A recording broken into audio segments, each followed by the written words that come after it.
Good morning students, আমার চ্যানেলে তোমাদের সবাইকে স্বাগত। আজকে তোমাদের সাথে আলোচনা করব জেনারেল অ্যাওয়ারনেস অ্যান্ড জেনারেল নলেজের 176তম পর্ব নিয়ে। তো আগের পর্বগুলির মতোই আজকের পর্বটিও খুবই গুরুত্বপূর্ণ হতে চলেছে, বিশেষ করে যারা কেপি কনস্টেবল এবং ডাব্লিউবিপি কনস্টেবল পরীক্ষা দিচ্ছ 2024-এ। তো প্রতিদিন ঠিক সকাল 6টায় আমি তোমাদেরকে এই পর্বটি অর্থাৎ এই ক্লাসটি করিয়ে থাকি। তো অবশ্যই সকলে যুক্ত হয়ে যাবে এই সময়। সমস্ত আপকামিং পরীক্ষার জন্যই এই পর্বটি উপকৃত হবে, যেমন KP constable, WBP constable, clerkship, miscellaneous, SI সমস্ত পরীক্ষাগুলিতেই। তো চলো আজকের ক্লাসটি শুরু করা যাক। তোমাদের প্রথম প্রশ্ন হলো, কার রাজসভা নবরত্ন এর জন্য বিখ্যাত ছিল? খুবই ইম্পর্টেন্ট কোশ্চেন।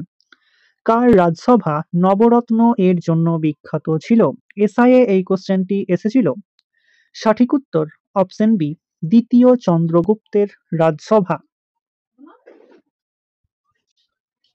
সান্দাকফু কোন পর্বতশ্রেণীর সর্বোচ্চ শৃঙ্গ? সান্দাকফু কোন পর্বতশ্রেণীর সর্বোচ্চ শৃঙ্গ?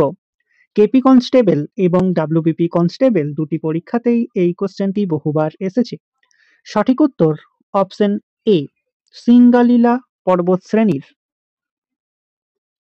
আন্দামান দ্বীপপুঞ্জের প্রধান বন্দর কোনটি? 5টি স্টার দিয়ে রেখো। আন্দামান দ্বীপপুঞ্জের প্রধান বন্দর কোনটি?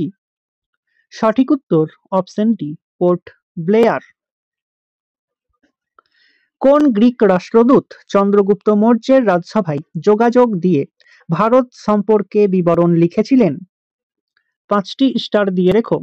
ডাব্লিউবিসিএস 2011-তে এই কোশ্চেনটি এসেছিল। কোন গ্রিক রাষ্ট্রদূত চন্দ্রগুপ্ত মৌর্যের রাজসভায় যোগাযোগ দিয়ে ভারত সম্পর্কে বিবরণ লিখেছিলেন? সঠিক উত্তর অপশন সি, মেগাস্থিনিস। বিশ্বে মাখন ও ঘি উৎপাদনে কোন দেশ প্রথম? খুবই ইম্পর্টেন্ট কোশ্চেন। বিশ্বে মাখন ও ঘি উৎপাদনে কোন দেশ প্রথম? সঠিক উত্তর অপশন এ, ভারত। রাশিয়াকে অতিক্রম করে বিশ্বের চতুর্থ ফরেক্স রিজার্ভ দেশ কোনটি? এসএসসি 2021-এ এই কোশ্চেনটি এসেছিল। রাশিয়াকে অতিক্রম করে বিশ্বের চতুর্থ ফরেক্স রিজার্ভ দেশ কোনটি? সঠিক উত্তর option A, Bharat. Solar system এর আবিষ্কারক কে? 5টি স্টারের জায়গায় 10টি স্টার দিয়ে রেখো। সোলার সিস্টেম এর আবিষ্কারক কে? সঠিক উত্তর অপশন ডি, কোপার্নিকাস।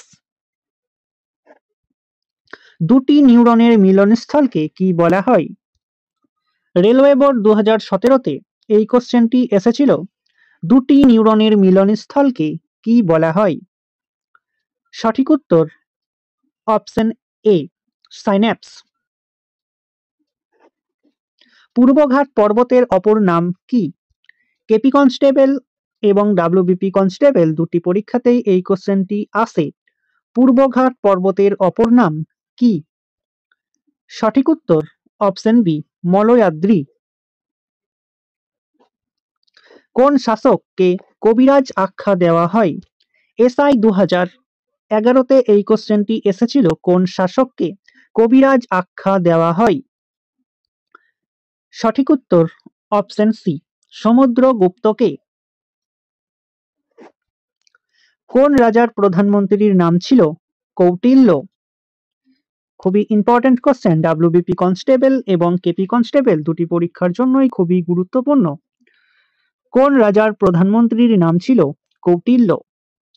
সঠিক উত্তর অপশন এ, অপশন বি, প্রথম চন্দ্রগুপ্তের। নিম্নলিখিত কোনটি জমাট বেঁধে ওপেল শিলার সৃষ্টি হয়? 5টি স্টার দিয়ে রেখো। ডাব্লিউবিসিএস-এ আসা একটি কোশ্চেন। নিম্নলিখিত কোনটি জমাট বেঁধে ওপেল শিলার সৃষ্টি হয়? সঠিক উত্তর অপশন সি, বালুকণা জমাট বেঁধে। আয়তনের দিক থেকে সবচেয়ে বেশি বন কোন রাজ্যে আছে? আয়তনের দিক থেকে সবচেয়ে বেশি বন কোন রাজ্যে আছে? সঠিক উত্তর অপশন এ, মধ্যপ্রদেশে। ভারতের বৃহত্তম ভাসমান সোলার পাওয়ার প্ল্যান্ট কোথায় তৈরি করা হলো? 5টি স্টারের জায়গায় 10টি স্টার দিয়ে রেখো। ভারতের বৃহত্তম ভাসমান সোলার পাওয়ার প্ল্যান্ট কোথায় তৈরি করা হলো? সঠিক উত্তর অপশন বি, তেলেঙ্গানাতে। কোন বায়ু বাণিজ্যিক বায়ু নামে পরিচিত? খুবই সহজ একটি কোশ্চেন। কোন বায়ু বাণিজ্যিক বায়ু নামে পরিচিত? তো সঠিক উত্তরটি তোমরা আমাকে কমেন্টের মাধ্যমে জানাও, দেখি তোমাদের মধ্যে কতজন সঠিক উত্তরটি করতে পারছো। দলমা অভয়ারণ্য কোন রাজ্যে অবস্থিত? দলমা অভয়ারণ্য কোন রাজ্যে অবস্থিত? সঠিক উত্তর অপশন ডি, ঝাড়খণ্ডে। টায়ালিন উৎসেচক কোথায় পাওয়া যায়? টায়ালিন উৎসেচক কোথায় পাওয়া যায়? সঠিক উত্তর অপশন বি, লালারসে। মানব বিকাশের ক্ষেত্রে ভারতের কোন রাজ্য সর্বোচ্চ স্তরে রয়েছে? খুবই ইম্পর্টেন্ট কোশ্চেন। মানব বিকাশের ক্ষেত্রে ভারতের কোন রাজ্য সর্বোচ্চ স্তরে রয়েছে? সঠিক উত্তর অপশন এ, কেরালা। রাইন নদীর উৎপত্তিস্থল কোথায়? 5টি স্টার দিয়ে রেখো। ডাব্লিউবিপি কনস্টেবল এবং কেপি কনস্টেবল দুটি পরীক্ষাতেই এই প্রশ্নটি খুবই গুরুত্বপূর্ণ। রাইন নদীর উৎপত্তিস্থল কোথায়? সঠিক উত্তর অপশন সি, আল্পস পর্বতে। নিম্নলিখিত কোথায় জাতিপুঞ্জের সদর দপ্তর অবস্থিত? খুবই ইম্পর্টেন্ট কোশ্চেন। নিম্নলিখিত কোথায় জাতিপুঞ্জের সদর দপ্তর অবস্থিত? সঠিক উত্তর অপশন এ, নিউ ইয়র্ক। তো স্টুডেন্টস, এই ছিল তোমাদের আজকের ক্লাস। ক্লাসটি ভালো লাগলে বন্ধুদের সাথে শেয়ার করো। চ্যানেলে নতুন হয়ে থাকলে চ্যানেলটিকে সাবস্ক্রাইব করে পাশে থাকা বেল আইকন বাটনটি প্রেস করে রেখো ভিডিও নোটিফিকেশন সবার প্রথমে পেতে। তো দেখা হচ্ছে নেক্সট ক্লাসে। আজ এই পর্যন্তই। সবাই ভালো থেকো, সুস্থ থেকো।